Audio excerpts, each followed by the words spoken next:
we begin tonight with some sad news from our own neighborhood.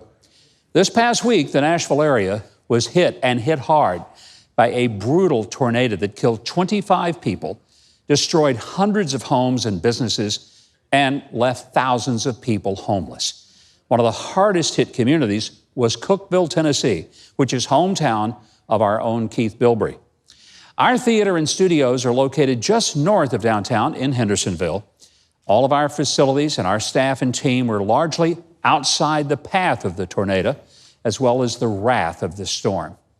But the families of those who perished in the storm need our prayers, and all of the victims need our help. President Trump came to Nashville on Friday to join with Governor Lee to view firsthand the damage, to console the victims, and to promise to send federal assistance in the rebuilding effort. Also, our friends at Samaritan's Purse have already been on the scene, and they'll continue to be as they help. They and other relief organizations provide a reliable way to give, knowing that the funds that people give are actually going to be used to help the victims. Now, we've also been affected by the coronavirus, not because most of us have it or will get it, but because there's a worldwide panic about it. I'm in no way minimizing the serious nature of any type of flu, and this one is frightening because it appears to spread rapidly. No vaccine is developed yet to stop its spread, although Israeli scientists say they're just days away from finding one. Here in the U.S., there are less than 250 cases that have been confirmed so far. Less than 20 people have died. Now, that's a lot, but keep in mind, there are 330 million people in our country, and that the regular flu has already just this year, affected about 1 million people, and over 12,000 have died from it. Now, we've all heard the common sense advice about preventing it. Wash your hands vigorously and often. Keep hands away from your face, and especially from Trey's face. I would certainly advise that. And probably best to avoid shaking hands and maybe just wave or do an elbow bump or a foot bump. Or if you're Joe Biden, just sniff the hair of other people without actually touching it. Do that.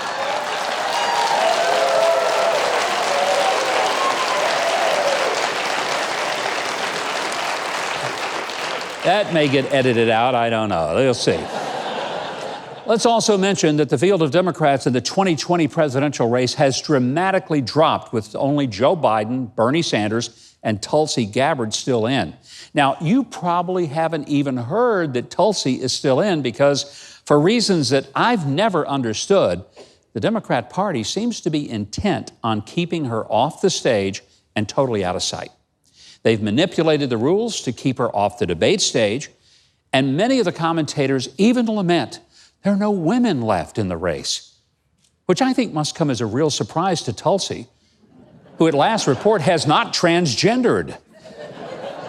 Suddenly, the party that prides itself on diversity is left with 2 elderly white guys, the youngest of whom is 77 years old, and they got 1 female that they insist on keeping out of sight and out of mind.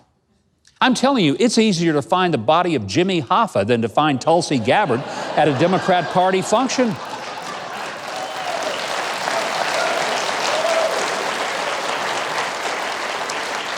Well, one of the comforting takeaways from the recent reduction of the Democrats in the race is that despite big money still being more important in politics than good policies and ideas, not even Mike Bloomberg could buy the White House.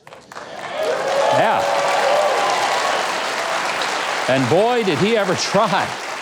I mean, the guy spent almost $600 million and only won in American Samoa. As a consolation prize, the Girl Scouts gave him a case of their Samoa cookies. You know, Bloomberg burned so much money that environmentalists now blame him for global warming. And TV and radio stations and online advertisers, they're crying. I mean, he pretty much individually funded them for a year. But I'll tell you, it's good news for those who can now watch their cat videos on YouTube without first having to suffer through a Mike will get it done ad. Yeah, Mike got it done all right. He's down and done. and all he keeps is a T-shirt that says, "I spent $600 million, and all I got was this T-shirt," in extra small. Yep, Bloomberg came up short.